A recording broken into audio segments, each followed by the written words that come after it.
welcome to Turn the Page, the official podcast of the Syosset Public Library.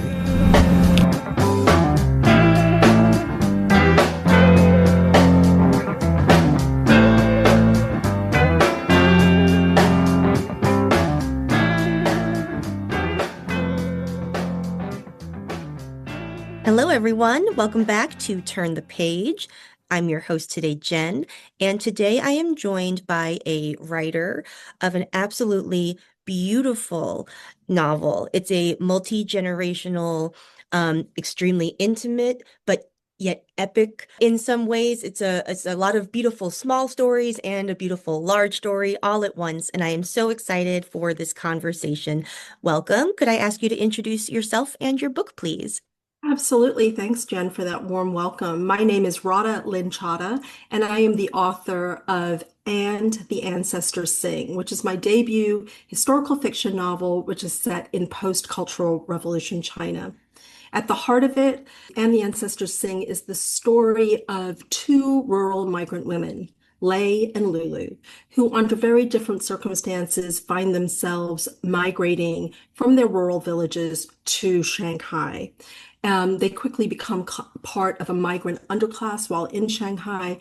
And even though they go for different reasons, they are united in cause, which is family. They are both there to secure the futures of their families. The burning questions are, will they be successful in doing so? Will they be able to navigate the dangers of Shanghai and be successful? And what does success look like? If you get to go home again after many years of being away, what's awaiting for you when you've been there, and what happens to home and family while you've been away for so long and other, events have been taking place in your absence. Before we get to the novel itself, which, as I said, is absolutely beautiful, I'd love if we could talk a little bit about your career and your journey to writing. I'm really interested in how your background has influenced your writing career. I love that question. I tell people this funny story. When I was 9 years old, we immigrated to this country. My parents and myself and my brother immigrated from the UK to the US. And starting at the age of 9, my dad used to say to me on a very regular basis, what's your plan? You have to have a plan. And I was 9. So, Jen, I didn't have much of a plan other than probably play dates and making it through homework. But I remember when I was 12, I said to my dad, I do have a plan. I was so influenced by my English teacher, my freshman high school English teacher, who I adored and I loved the class. And I said to my dad, I said, I have a plan, Dad. I want to be a historical fiction writer. And he said, yep, that's not a plan. And he's like, I think, a better plan would be to consider going to medical school or law school. And interestingly, I ended up doing both and have had a really amazing career in medicine with some, influences from my legal background, and then also got a degree in public health. I was very interested in healthcare policy and thought I was going to have a career in Washington, D.C., doing healthcare policy. I ended up practicing medicine in New York City, having my own private internal medicine practice and loving it. And it was actually my husband's job that took us to Asia, first to Taipei and then to Shanghai and Beijing in 2008. I went with two young children, two young daughters, 5 and 4 at the time. We thought we were going to be gone for 16 months to 24 months. We ended up not returning for almost 9 and a little bit years. And by the time I got to Beijing, I'd taken advantage of learning a lot of conversational Mandarin in the first several years I was in Asia. By the time we got to Beijing, it had been over 3 years since I'd practiced medicine. And that's where I started practicing medicine and seeing Chinese nationals along with expatriate patients in Beijing. And that's where all of these stories started coming to me. I started hearing stories from my patients who had lived through and beyond the Cultural Revolution. And that was fascinating to hear about kind of what that looked like. A lot of stories of hardship, but a lot of grit and determination.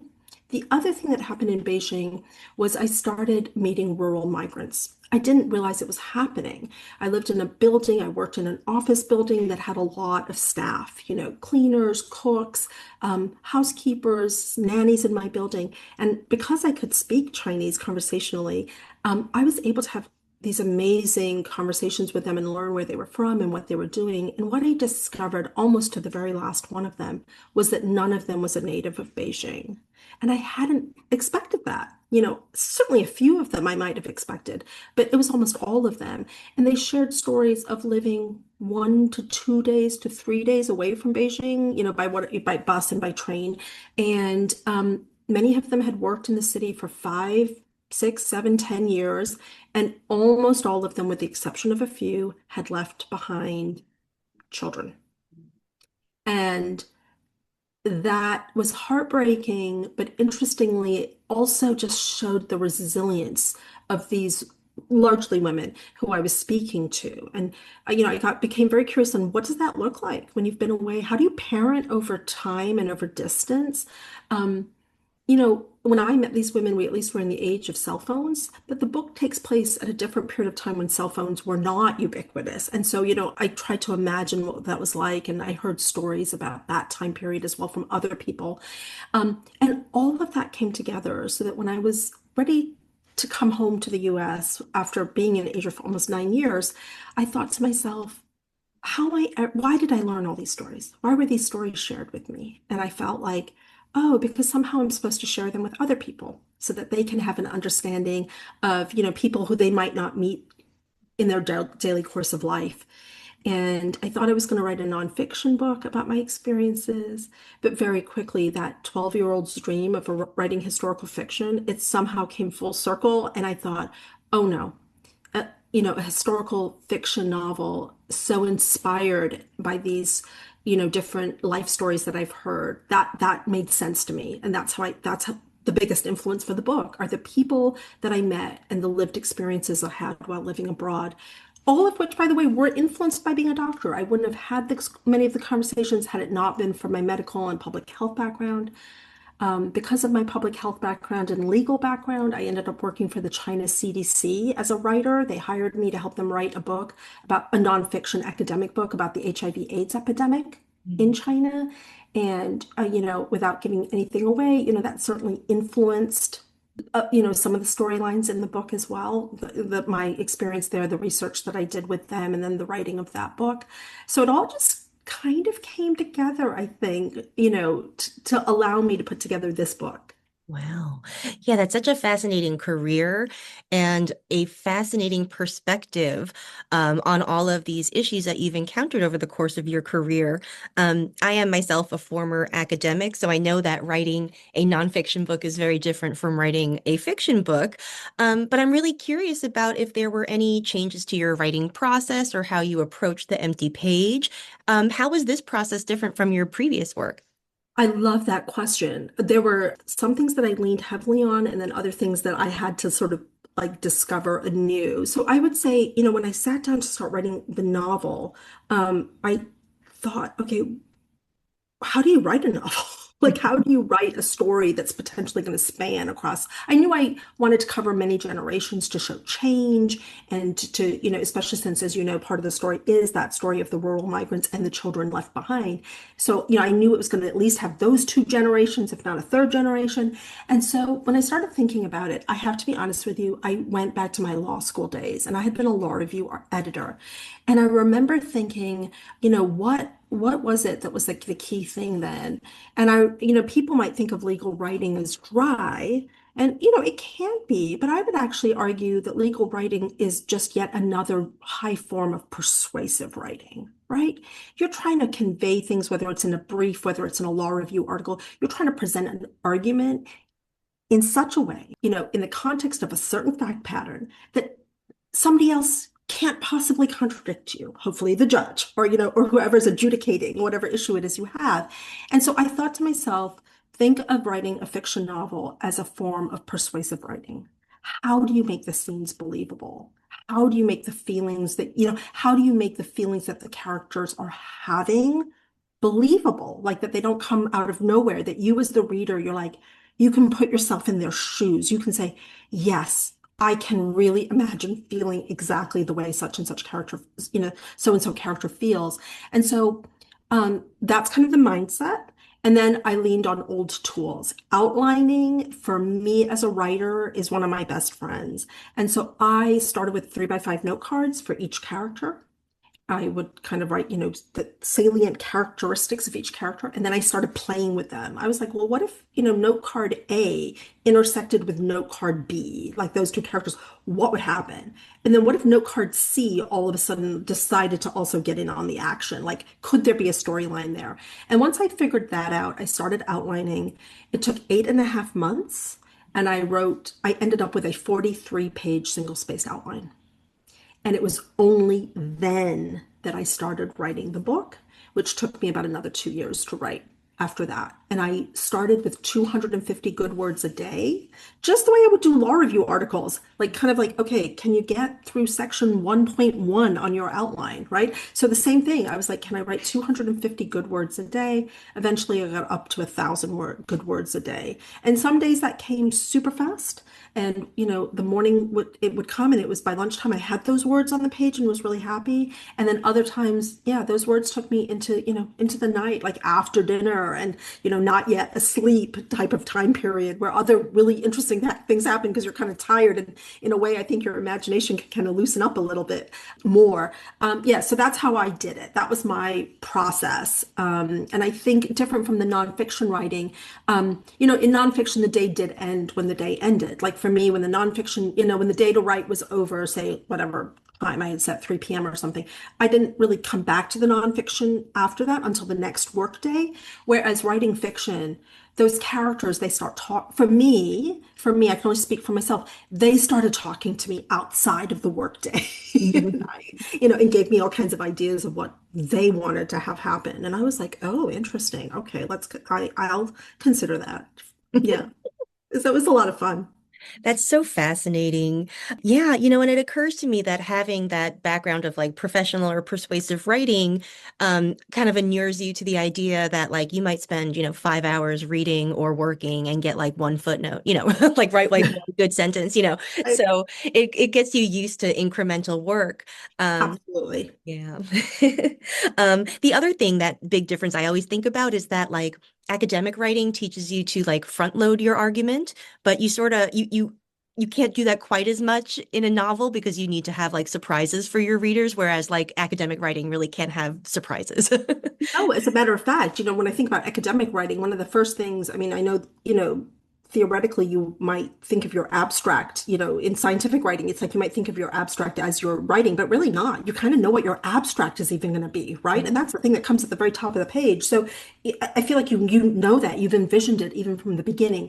With this, I knew where the book was going to go, but I can't have my readers know that. Like, you can't possibly know that. Otherwise, where's all the surprise and all the wonder, right? That hopefully, keeps you going as you're reading through like, a 400-page book. So that was definitely challenging. And for that, I feel like I leaned back on books that I had loved, that I loved, like the slow reveal and how they did it.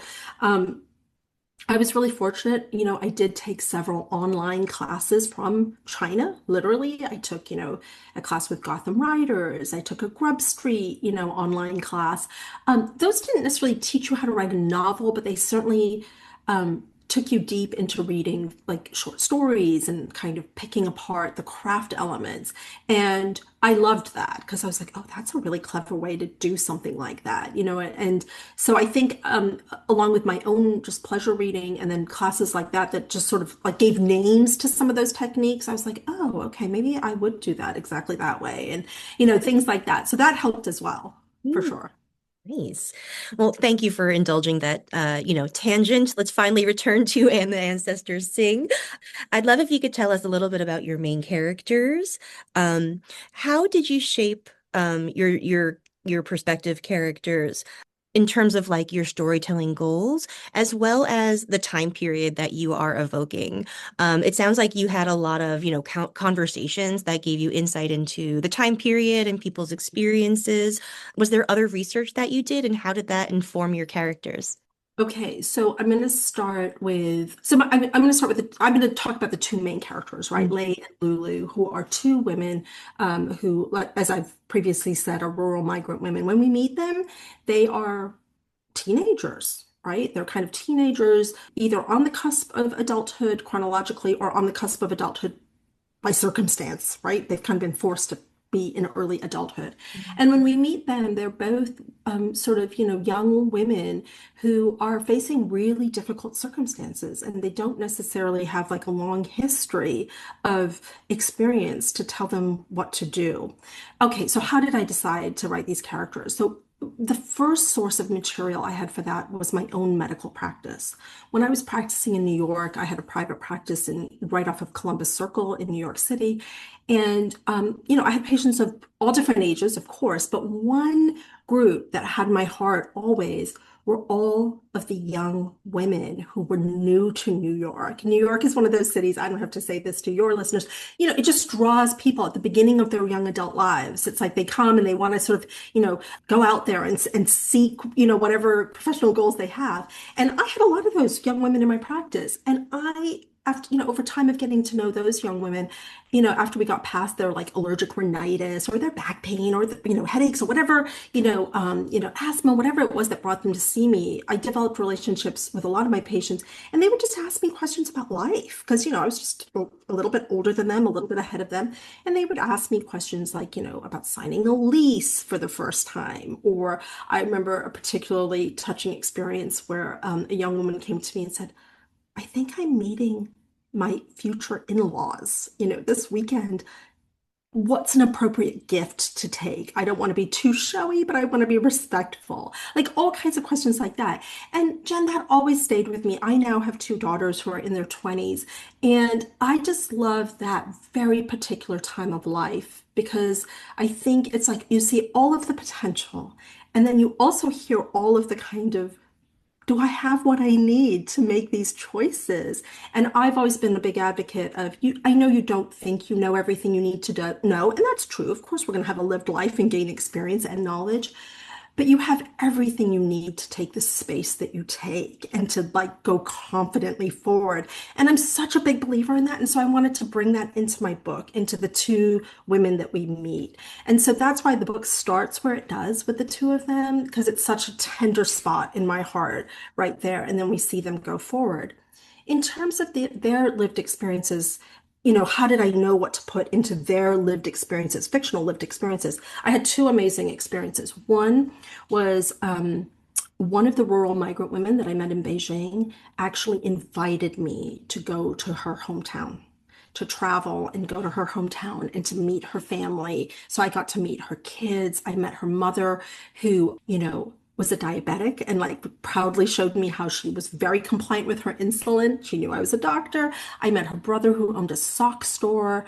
I don't know how much money you make selling socks, but man, he was like a really enthusiastic entrepreneur. And, I had met her in Beijing working so hard, away from her family at that point for 10 years. And what I got to experience is I got to see who she was doing it for. I got to understand what was several days' journey away that kept her going. And that was so compelling of an experience that, I knew that that was going to be kind of the backdrop for one of my characters. So that's Lei, right? We meet Lei and we kind of see, we understand her decisions later on.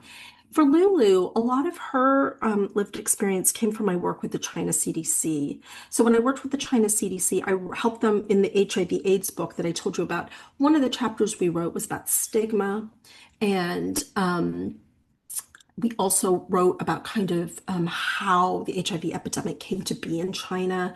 And, I think at the time in the 80s when this was happening, I think there was a lot of like, not, but like outwardly facing, there was a lot of kind of, when, not wanting to fully acknowledge where the HIV epidemic was starting. But I think, public health officials knew that part of it was the sex worker, industry. And I was given access now in the 2000s to 57 transcripts of interviews that were conducted over several years between public health officials and female sex workers in southern China. And yes, those transcripts were, first of all, it's primary data. I mean, it's primary reference material, which, I think any librarian would be singing over. I know I was like, oh my gosh, this is incredible. That was number one. But, certainly when I read those transcripts and, I was working with a grad student who was with us at the time, so we were actively, retranslating and making sure are there other interpretations in here. There were amazing public health facts in there, but what really got me, Jen, were all the in-between stuff. Outside, in between the public health questions, these women over time, it was like sharing their lives with somebody who I'm sure they became friends with some of them, and sharing their hopes and their dreams. And, for many of them, how they got into working in that industry. And those were just stories I will never forget. I just will never forget them. And they gave me so much insight into, that entire kind of situation and how people get into that situation. And so I knew that when I wrote Lulu, who is a sex worker in the book, you know, her storyline is very much inspired by things by that primary reference material that I had access to. Hmm. One of the most powerful things about the book that I walked away with both Lulu and Lay is that on the surface, right, a sex worker and a mother who leaves children behind are very easy to judge, right? But these are incredibly nuanced portraits, and you really do get into the reasons that people make these decisions and why they might even be the best decision in the circumstances that they are given. It's really incredibly powerful. And I guess like I have another question about character kind of springing off of that is that relating to structure, because you have these, kind of 5-year time jumps that happen. And it occurred to me that that's kind of like writing several different characters, like several different Lays or several different Lulus. So when you Mhm. are approaching like the sort of multi-generational, more epic time scale in a character, how do you balance like continuity with change, the change that the story demands with like having them stay the same person, you know? Right. I think that is at the heart of it, one of the most difficult things about writing a book like this. And I mean, I have to confess, it's not that I knew that was going to be one of the most difficult things. I sort of wanted you to see these women evolve over 20 so years. The book covers about, a little bit, maybe a little bit less than that, but, approximately. And, so I thought of patients who I've seen longitudinally. I stopped practicing about a year and a half ago, but I've been in practice for over 27 years at that point. And I thought of patients who I hadn't known necessarily for 20 years, but some who I've known for a long time. And I kind of pulled through kind of, how people change over time, but they're still exactly who they were when you met them on day one in terms of the essence of who they are. And so that's why, I think at the opening of the book, I spend a lot of time letting you get to know Lay and Lulu, right? Like I feel like you really, it's hard to come out of parts 1 and 2 and not feel like you don't understand who they are, like deep down inside of them, what's driving them. And then I felt like once I'd established that all kinds of interesting things could happen to them that you might not have foreseen. But I wanted it to be such that you wouldn't be like, oh no, Lay would never make that decision. If anything, surprising as the decision is, it's not that it's the circumstances that might be surprising, but you're not surprised that Lay did that because you know her. You met her when she was a teenage girl, and you're like, oh yeah, these were the things that were fundamental to her. This was the kind of family she came from. This was the kind of attitude she brought when she was first married. All of those things. And so, the circumstances she meets are certainly more adult as she goes on, but she still brings that core essence with her. So I think to answer your question, it's like you're moving your characters through time. They're facing different kind of very time specific challenges. But for me, I felt like, but people are who they are. And that doesn't mean you can't evolve, but you even evolve from who you were. It's very rare that you go from being A to all of a sudden being Z. That doesn't happen. You might be A, and then I think you become shades of A, like more A, a little less A here, but you're still fundamentally, A and not necessarily Z. Sorry, I can't help it. That's kind of the way I think about Yeah. these things. And so I think that's how I did it. I felt like I knew them so well before we got to writing the latter 2/3 of the book. So I felt like, oh, I know all these interesting, weird things are going to start happening to them, but I know who they are and how they're going to react to them. Wow. Yeah, and it occurs to me too that like that might be a nice benefit too of having a writing career be like an act 2 or an act 3 in life because like, at my age, at your age, like we have firsthand experience now of people change, how people change over time. So Yes, that's yes, harder when you're and 20. exactly, exactly. I mean, we've gotten to see, in my case, I mean, I'm in my 50s. I've gotten to see my parents, age. When my father passed away, I've gotten to see my husband's, you know, um, parents age and saw how they were exactly who they were on day one that I met them. But oh my gosh, so many different challenges came, as they went into their 60s and their 70s and all of these things and what that looked like.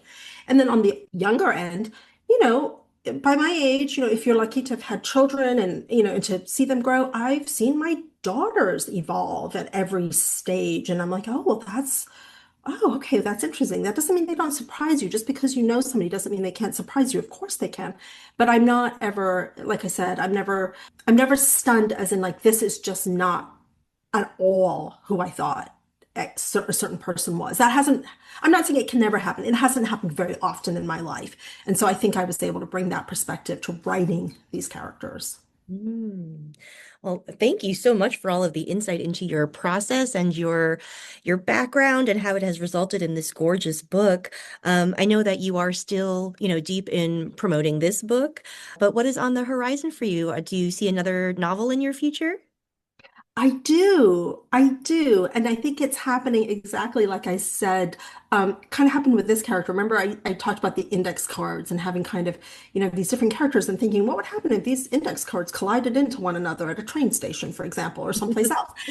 And so I think that's what's happening. I'm beginning to have that, ooh, I need to sketch this person down. I'm beginning to know this person pretty well. And once I have enough of them, then they'll start dancing with one another. So yes, I do think I have another book coming. I'm very interested in the idea of diaspora, identity.